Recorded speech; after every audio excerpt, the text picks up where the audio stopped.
Delphina here. It's been 10 years since I printed the very first Somnolus books, and I am participating in a special event over at BackerKit called Booktopia to crowdfund and reprint a special Somnolus Omnibus edition of the first two books with new scenes and cooler art. If you want to snag a Somnolus Omnibus, go to somnolus.com/omnibus or follow and back the Somnolus Omnibus project when it launches in September. Somnolus Omnibus, Somnolus. Oh god, that's hard to say. Thanks for listening. Do it! Just do it! Don't let your dreams be dreams. Yesterday said tomorrow. So just do it! Make your dreams come true!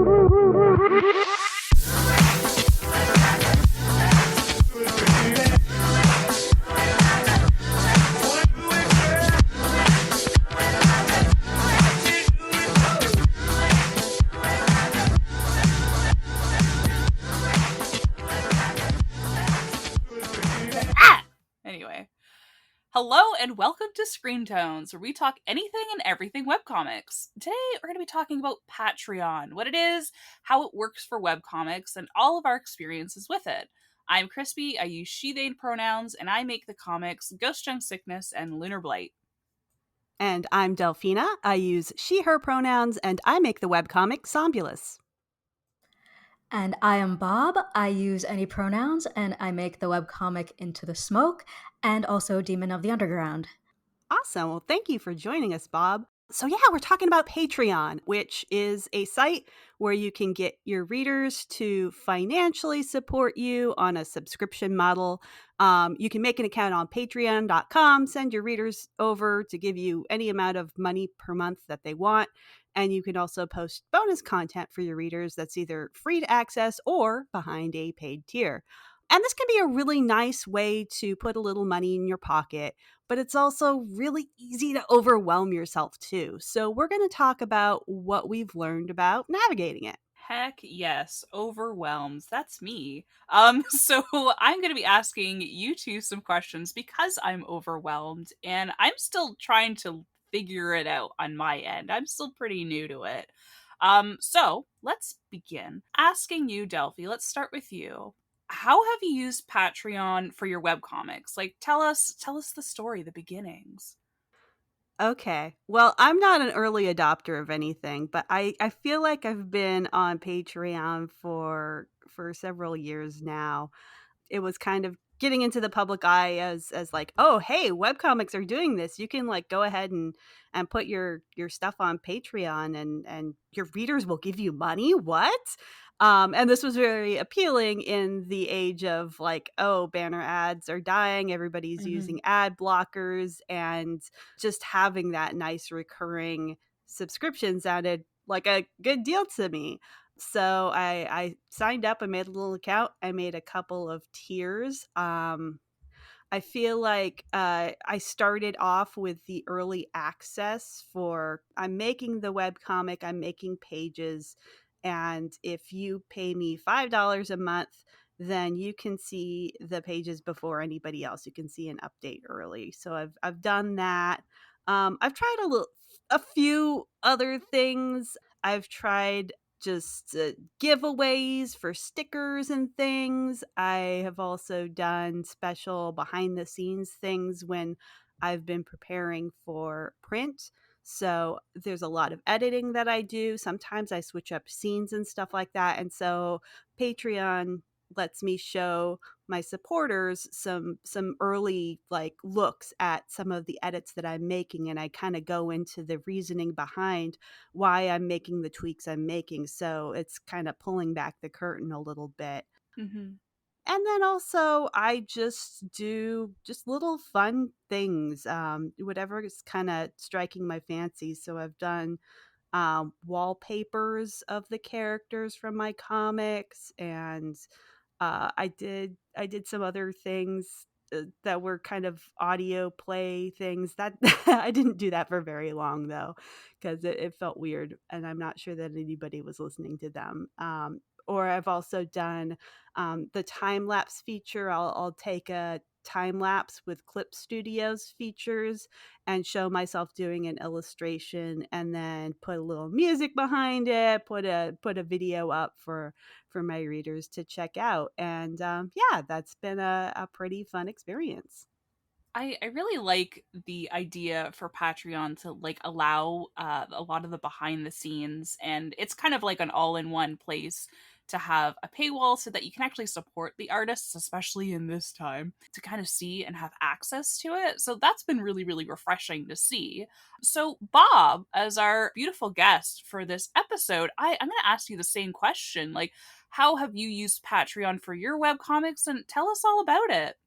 So I feel like Delphi might relate to this a little bit because I launched my first webcomic in 2011, and I know she was around back then. Yep. And I yeah. was just a year behind in 2010, so Yeah. So I think one thing that I can say fairly confidently about 2011 is that no one really went into webcomics at that time with the expectation that they were going to make a living from it. Hmm. And so I just, was making this comic for fun. And I also was a new freelancer. And I was, as a new freelancer, was taking all sorts of clients that were just low paying, long hours. After a few years, I was recovering from a long illness and I had been working on this comic. And I was like, well, if only I could just like make a little bit of money from it, then maybe I could get rid of some of those clients that I felt were really weighing me down and eating into Hmm. my schedule, and could make money from my project. And this was 2014. Patreon was brand new. One of my readers was actually like, hey, why don't you try this? And I'm like, I don't even know what that is. but but I tried. I launched toward the end of 2014. And because I had been working on the comic for several years, I got a lot of immediate support. And I was like really shocked by this because, nothing I had put online had ever gotten traction before this comic. So I was doing a lot of pretty labor intensive extras, but things that I was really excited about, Hmm. particularly extras where I was able to tell more of the story than I could tell in the canon comic. So I was doing like letters from the characters, I was doing extra sketches. After several years, I launched a epic length novel series because my background is in prose, of one of the comic's side characters. And after a few years, suddenly I was actually making enough from my Patreon that I was actually able to sustain the amount of work I was putting in. I was able to get rid of those clients that I didn't want anymore. And it was pretty awesome. And I look back at what I was putting out during those early years, and I have no idea how I was able to do that, other than I learned later on the meaning of work-life balance and burnout. But we can get to that on at another time. But that's basically what my journey has been like. Other than most recently, I did kind of dial back in order to launch a new project, which I just launched last month. So that's basically how I've been using Patreon. I really enjoy that. And you mentioned like having that passion kind of helped drive it when you're like, okay, I'm reflecting on how much work I put into this and it makes sense for the time because I was really into this. And I think that's definitely important to kind of ride those waves. And it's really cool actually to hear both Delphi and Bob, you two have been in Patreon when it was like kind of first around and more new. And I remember like having some conversations about like people being pretty skeptical about it as well, but like this definitely warms my heart to hear that like it was something that could help fuel that like financially to be a little bit more stable and something that you're really really passionate about, because I feel like that's that's definitely a dream for a lot of people. Just reflecting back on that, as far as my own experiences with Patreon, I enter all the games really really late. So I was one of the people who are pretty skeptical because I'm always like, I'm not going to get anything from this because I don't know, like people really won't actually give me money for doing the things that I like, especially with how niche they are. But I feel like it was a nice pleasant surprise. I don't have like a woo huge Patreon, but I think that I'm also excited for the fact that like a lot of it is cataloged and a lot of it makes me feel good that I can just put out like that extra content myself in a nice little space to share with people that's organized too. So that gives me some happiness there for that. But like definitely as a tool to help get some financial like help, no matter how big or how small, it actually really, really does help. And I'm totally grateful for the people who have decided to help us kind of pursue web comics, because like you mentioned, Bob, like in the earlier days of webcomics, that wasn't the expectation to kind of come in and be like, this is going to be my living kind of thing. Yeah, exactly. And, you know, it's the landscape that has changed in the last 5 to 7 years pretty dramatically. So Patreon, as a kind of a direct means to support artists, is very important. With that, I'm going to jump to our next question. So, Delphi, tell me about this. What kinds of things surprised you about Patreon experience? Like the good, the bad, the ugly? Tell me about that. Okay. Well, I didn't realize how much energy it was going to be. Like you come up with a bunch of tiers of rewards that sound really cool. Like, oh, I'm gonna draw this person a thing every month or something for this amount of money.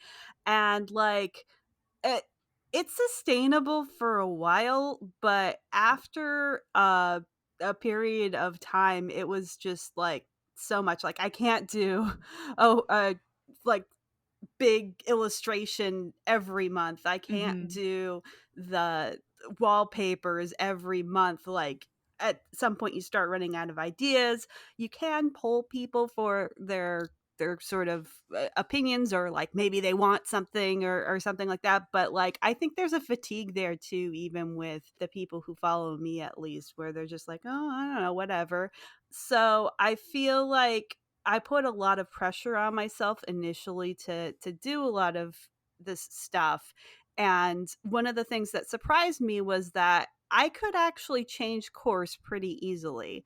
Like, yeah, I promised this thing, but it doesn't mean I have to do it forever and ever. Mm-hmm. I kind of just made a practice of every year kind of revisiting, okay, what did I do? What did I like? What did I not like? And kind of tweaking things from there. What would I be excited to work on and show people? And I think also to the amount that we worry about like having very compelling Patreon tiers, very compelling rewards, a lot of people just came by because they liked what I was doing already.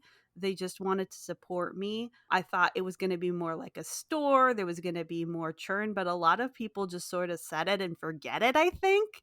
So they'll just kind of give you a couple bucks a month indefinitely, and just like, oh, okay, that free money. I mean, it's not free though.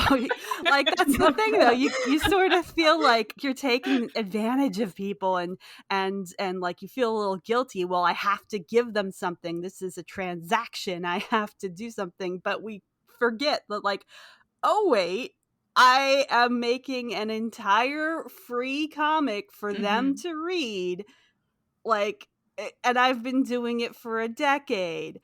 Okay, they're allowed to give me a little money a month if they want to, and just I feel like that's important. That said, I feel like there are a couple things I wish that Patreon would have worked on a little better. I still don't think their search function works very well, and I don't know why they haven't tried to improve it.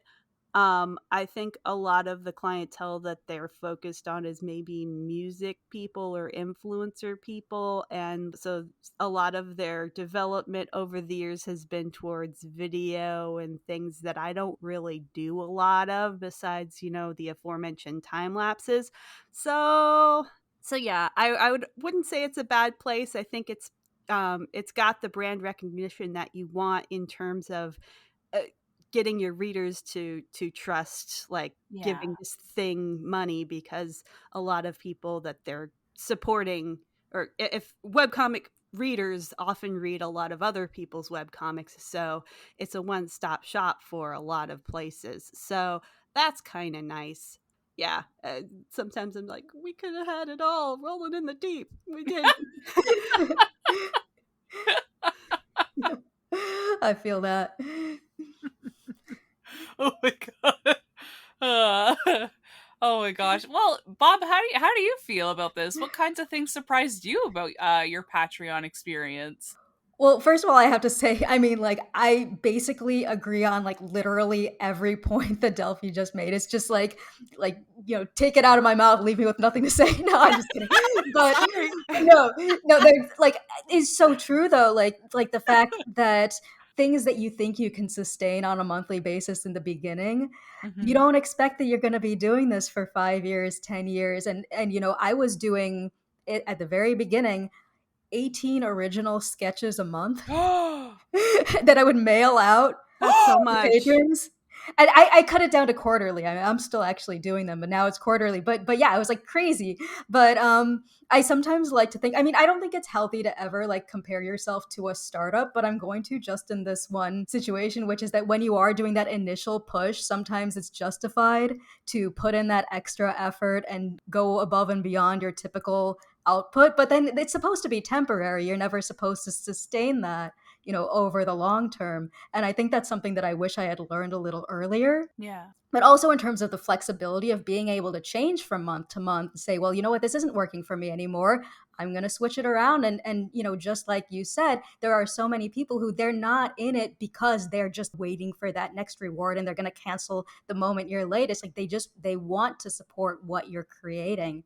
Mhm. And I think on a separate note, what I really found surprising, and I feel like this is especially important to bring up these days, is that you don't even really need to have a huge following in order to have a meaningful amount of support on Patreon. It's so much about strategy. It's so much about like what you're choosing to put out there, and where you're choosing to drive your readers.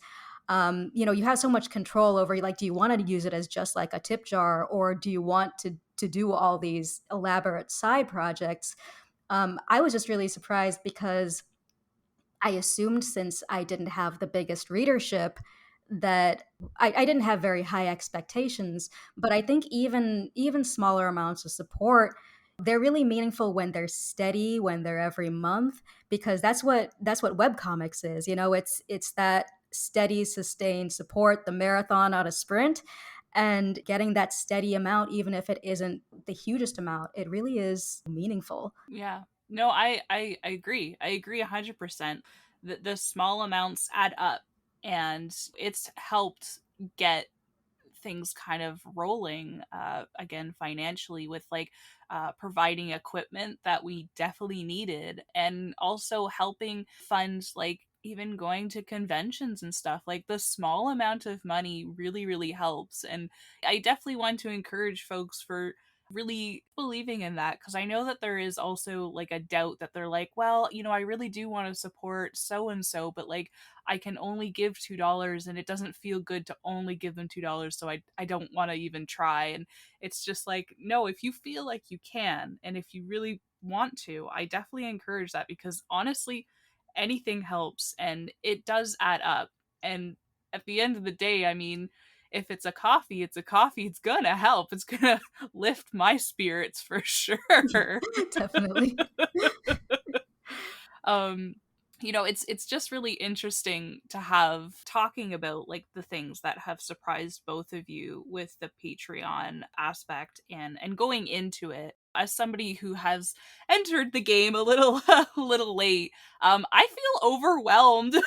I'm so overwhelmed because I assume, I'm like, oh gosh, you look at people who are pretty established and you're like, okay, I guess I have to do everything they're doing. I don't know if I can, and I'm scared. And that was one of the things that definitely has made me take so long into starting Patreon, is that I'm just like, can I keep up?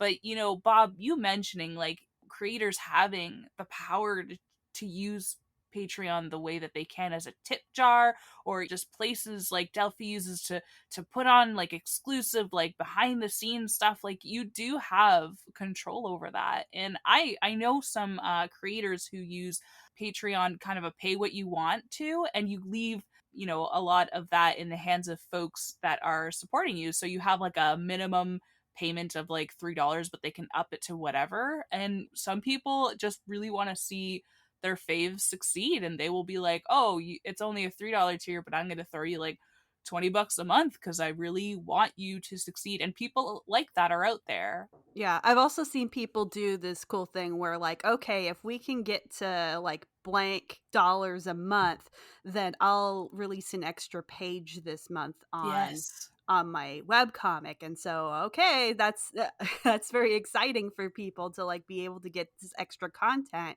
But like, maybe if it drops under that level because somebody cancels, then you don't get that anymore. I don't know. So Mm-hmm. it can be fun, I think. Yeah, and I think the issue with a lot of this, especially in like creative fields, because that's who is benefiting from it, is that there's always going to be a lot of self-doubt kind of connected to it, especially when it's like a financial monetary kind of like numbers thing that we talk about a lot in our podcast. I'm definitely not immune to that, seeing other people's Patreon numbers, and I'm like, oh god. uh So I do have to say that I kind of have to ban myself from looking at other people's Patreons and looking at their numbers, because that was a big cause of stress for me, particularly in the beginning. I feel like I learned eventually that like everyone's campaign is so individual. Mhm. Like what their path is so separated from everyone else's, not only because of the type of project they do, but also because of, whatever they might be offering, whatever their schedule is. But yeah, like, I had to set a few rules for myself. Like one of them is that I don't check my own patron count for the first 5 days of the month, because that's the when a lot of declines are. And Mhm. like a lot of them will resolve themselves. And like basically I like set like particular hours where I'm allowed to look at things like stats and numbers, because I know that like I am the type of person who will get drawn in by that and get nervous about Yeah. it. So yeah, there are ways like you don't want to be like the stock exchange where you're like just like only wanting the number to go up, and like if it ever Yeah. falls down it's devastating and you punish yourself. Like that's like definitely I don't encourage that. Yeah. And you see it a lot, like, in spaces where folks are talking and it's like, people have canceled or whatever, and it's like a spiraling thing, which I get. I mean, especially when you start to becoming a little financially dependent on something like this. I totally get that. It's right up there with a lot of creative endeavors and expectations. But it's a really good idea, like you said, Bob, to kind of limit yourself to really comparing there. Yeah, I think that my mental health definitely improved a lot once I stopped a lot of that stuff. Hmm. I think that this is one of the drawbacks to just monetizing your work in general, particularly if it started out as a hobby. Because generally, I say like you don't lose anything just by opening a Patreon, but I do think that it's worth a little bit of self reflection to like ask yourself, how does monetizing your work change your relationship to your work? Yes. And yeah, like for me, like I think it was definitely a net positive, because until I monetized my work, because I was a freelancer, I had so much trouble giving myself permission to actually spend time on a comic page. And once it was making money, I mean, this was my own mental baggage, but still, like the money helped me break out of it. Was I was like, well, now this is my job, now I can justify spending hours on it. And so in that regard, I think that it really helped my relationship with my work, because finally I was able to put enough time into it that I could actually feel proud of my output. And Hmm. that was really, really vital for me. On the other hand, I think there are some people for whom monetizing their work would kind of kill the joy of it, or at least if they're monetizing it in a really deliberate way or some way other than a tip jar. So I think that's just something that's worth kind of asking yourself when you're deciding how you want to manage this, or if you want to open one. Like, that's just something that I generally recommend.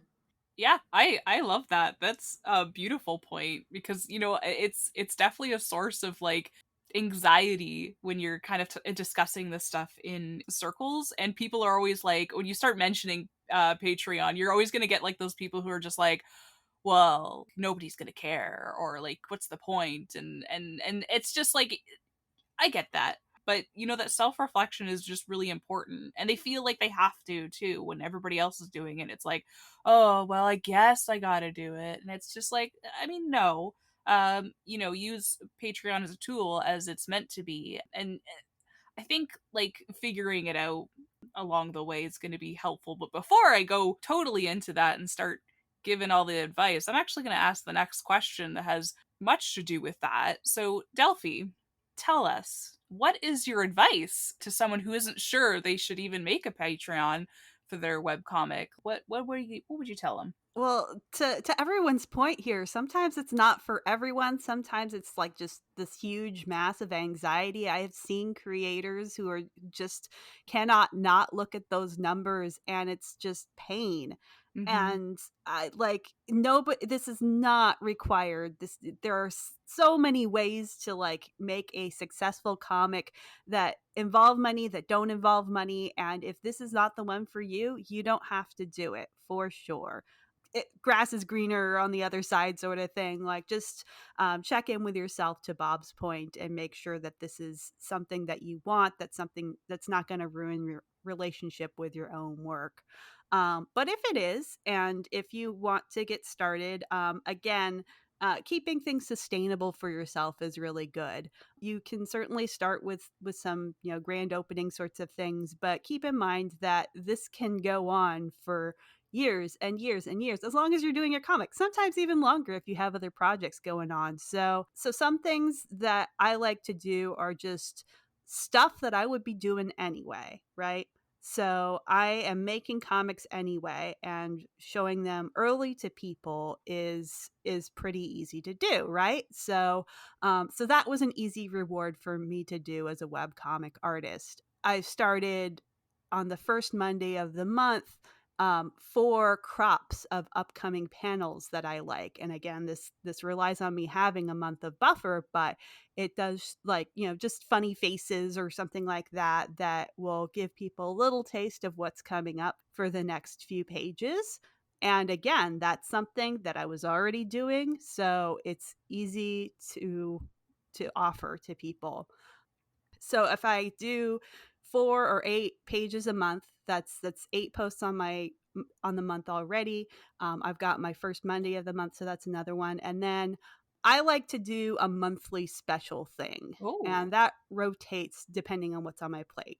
About 2 times a year, I pick my favorite pieces of side art and develop them into a wallpaper pack, and I size those to mobile and desktop because I'm always drawing my characters. I love drawing my characters, and that's always pretty easy to put together, just a little pack of 3 or 4 cool pieces of art that people might want to put on their wallpaper. Cool.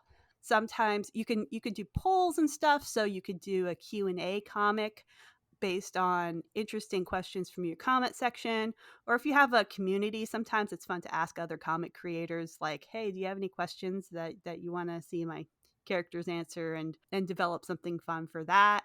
Again, I've done like things when I'm preparing a book for print anyway. I could just show my edited pages to patrons, like do a little scene, and write a little bit to explain my goals in the chapter. And that's another thing that I would be doing anyway. Some other things that I don't necessarily do anyway is sometimes I'll put together world building notes or things like that. I feel like those in the Q&A comics are a little more work for me, because that is almost doing an entire page extra. But they can be fun every once in a while when I'm in the mood. And again, time-lapse videos. But yeah, I've just have fun with it. Explore, like, have some, like, if you have any kind of idea of like, I wonder if this will work or if this won't work, try it. See what happens. There was one time I ran a reader poll to decide what a character would do next in the plot of my comic. I gave them a couple different options, and then like the patrons got like an actual like super vote or something to influence the results. So there was a special thing there, and it was a little friendly competition. People were like, I think you should do this, or I think you should do that, and making these arguments in the comment section. That was really fun to watch. So, That sounds amazing. I mean, it requires, some amount of flexibility in my plot, which not lot a lot of people don't have that, but, if it works, you can do that. Mhm. Or do a little side story, that's fine too. Patreon also has a giveaway option, like, you can do special promotions that only last a month, and I've done that before where I let every patron pick a sticker or a button from my convention stock, and I mailed that to them for free. That's getting worse with postage rates going up.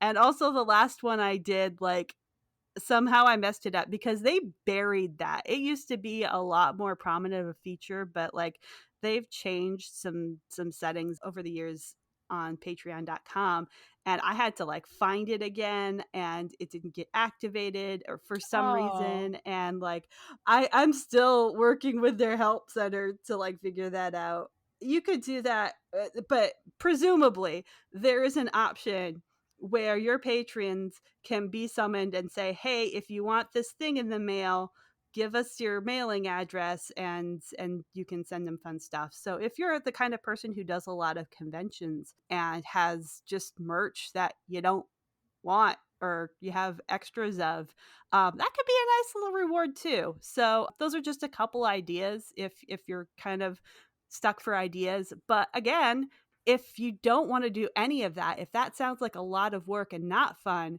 you can also just open it as a tip jar. You can just say, "Hey, pay what you want, support however you want," and that is perfectly valid too. There's all kinds of ways to use the platform. I really enjoy that. I like that you have like a lot of flexibility, and I think that's definitely important. So Bob, how do you feel about this? What's your advice you'd like to give to someone if who's not really sure they should kind of pursue it? So I do want to jump off of something that Delphi mentioned, which was, when you were talking about a lot of your rewards, so much of what you mentioned was work that you were doing Hmm. anyway. I think that one important thing to consider before launching in is setting a goal for yourself for, like, why is it that you want to have a Patreon, and what do you want that money to do for you? What do you want that support to do for you? And the reason I say that is because I am a person who does a lot of rewards that I would not be doing anyway. And the danger of that, I mean, my goal going into my Patreon was that, I wanted to shift away from the freelance that I didn't enjoy into, making more money from the independent work that I really cared about. And so, in that regard, whether I was getting paid to make my webcomic or whether I was getting paid to make the prose side story or whether I was getting paid to do monthly sketches, all of that was fine with me. But the danger of that, of course, is that if your goal is first and foremost that you want to tell your webcomic as quickly as possible and that you really want to focus on your Yeah. webcomic, all of those extras can really pull you away from that primary Hmm. project. And, one of the things that I've found is that those high effort extras can be very lucrative and they can really pull you into like chasing after that money. For me, because I just really love the side projects, I can't give them up. Like my comic that I just launched right now is technically a side project, but now it's my main project because life changes in 10 years and you're allowed to change in 10 years and your Patreon can change in 10 years. And my Patreon definitely took a hit when I decided to shift my major project. But that's the beauty of it, though, is that, like, it's not like leaving a job where you're leaving cold turkey and you're leaving every single penny Hmm. behind. A lot of your readers will follow you through, but having that kind of North Star, knowing what you're aiming towards so that your rewards aren't pulling you away from your goal, I think that's an important thing to incorporate early on. Yeah, I wholeheartedly agree there. You mentioned like having a lot of those extras and pulling away from web comics, and I definitely have seen the side effects of the frustrations that that brings to folks, because we often discuss about how long web comics take to make. I mean, we're doing all the hats, we're doing every single thing to make these web comics happen, and so when you have a Patreon that helps support that, releases pages, but also want to be a little bit more lucrative, like you said, Bob, with the Patreon, and decide to take a little bit extra, you just got to be really aware of where that energy is going to go, because I've seen burnout happen and I've seen frustration happen where it's just like, oh gosh, I'm behind on the rewards I've promised for Patreon, and I'm also now behind on my buffer and stuff like that. Like, it's tough. It is a tough balance because it is a lot of work when you start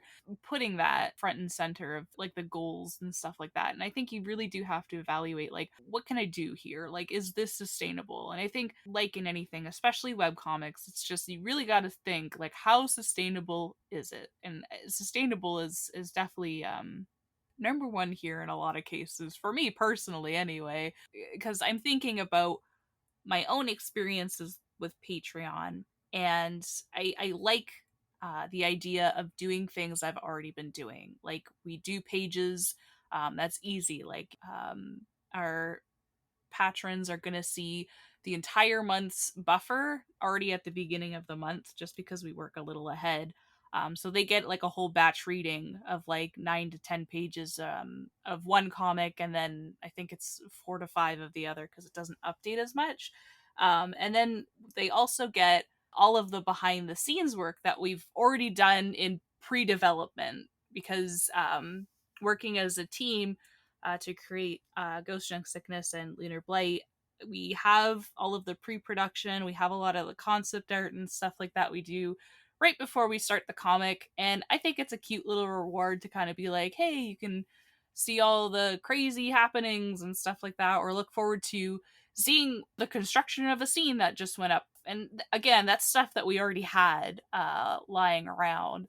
Sometimes I wish I could pursue a little bit more of a ambitious kind of Patreon, where I could specifically provide things that people want to see, like commissions, even like specific illustrations that folks asked for. But I know at the end of the day, I'm just like, I'd like to do that, but I don't know if I can. And I feel that. I think that's just important to be like, I know my limits, I think, and I'm just like, I don't want to face that disappointment in myself to be like, actually guys, I can't do this. And I am lucky enough that I'm in a position where I don't need to hustle as intensely, but that anxiety still exists with this stuff, always with monetary stuff. Yeah, there's definitely a lot of anxiety around anything attached to money. It's tricky. And I don't have a lot of great answers for it, but I do feel like Patreon in particular has a lot of possibilities, and you can just kind of you can change things as you go. You can try different things. I feel like sometimes I am being more closely observed than I probably am, in terms of like, oh, everyone's going to see I tried that thing and it didn't work and now I'm not doing it. And like, that's not true. Nobody's paying that close attention to you. Nobody's like saying, aha, Delphina, you you didn't do the thing. Oh, shame on you. No. Just kind of take it as a like good faith, like the people who are there to support you are there because they like what you do. I feel like that's the thing that kind of keeps me going with it, is that maybe it's not a lot of people, maybe it's just a couple of people, but they want to see me continue and they want to see me succeed. And I feel like that kind of relationship, knowing that I have that with some of my readers, where they are rooting for me, like even if they don't have a lot to give, that's important for me, that they're giving what they can to help me succeed. Yeah, I feel exactly the same way. Like, whenever I get a little bit nervous about the money element of it, it always comes back to the community element of it. And that's really what drew me to Patreon in the first place, was that there is this core of readers who care that deeply about you, that even though they don't have to pay for your project, they choose Mm-hmm. to. One of the things I've found over the years is that, I've had patrons leave and then pledge again years later. Like, these are people who, like, life circumstances happen. People have to cancel their pledges sometimes. It's usually not personal. It's almost never personal. And, these people, they come back and they do care. And that's something that I feel is harder and harder to get in the modern day internet. So to just have a circle of people where you're able to communicate with them, you're able to reach them, you're able to have that sort of feedback and connection, it just makes, because webcomics can be a really solitary and lonely type of Mhm. activity when you're just sitting alone drawing by yourself all the time. And I think a lot of us, we just really thrive on that feedback. And even when the feedback is just a silent pledge of like $1 or $2, that still says something. It says that there's someone there cheerleading for you. And yeah, to me that makes a really huge difference. And it's just one of the reasons why I've continued on the platform for as long as I have, and why I have no plans of leaving it. I really like that. That's really that's a good note. And I really hope that folks hearing this feel pretty encouraged to just be a little curious and have that assurance that anything and everything, like little or big or whatever, it does matter and it does help, and you can try it. And like Delphi said, it's not like people have a microscope and they're like, oh, I saw that. Like, nobody's doing that. I like that a lot. With that, I feel absolutely, actually I do actually feel better. Gonna be truthful here, that it feels good to talk about uh Patreon and with both of your experiences, Delphi and Bob. And thank you so much, Bob, for being on this episode. I really appreciate it. Oh, sure. It was awesome to be here, and I really appreciate that you guys invited me.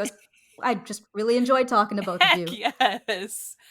So we're always here to talk about web comics, especially. And with that, I think that's been a chicken salad Caesar wrap. I've been Crispy, and you can find my works at ghostjunksickness.com and lunarblight.com. And I've been Delphina. You can find my comic Zombulus at zombulus.com. And I'm Bob, and you can find me at intothesmokecomic.com and at demonoftheunderground.com. Heck yes. I actually had a chicken salad Caesar before I started recording this, so Oh, very on perfect. Did theme. you pay for it with your Wonderful. Patreon money? You know what? Yes, thank you, readers. Thank you. Go support us on Patreon. Buy us all wraps. Yeah. Thank you for listening to Screen Tones, a webcomic podcast. Want to know some other ways to support us? Check out our Ko-fi at ko-fi.com/screentonescast, where your support will help us create more episodes, reach cool extra bonus goals, and keep us talking about anything and everything webcomics. You can also find us on Tumblr, Instagram, and our Discord server. Thank you so much for listening, sharing, rating, and supporting, and we'll see you next time.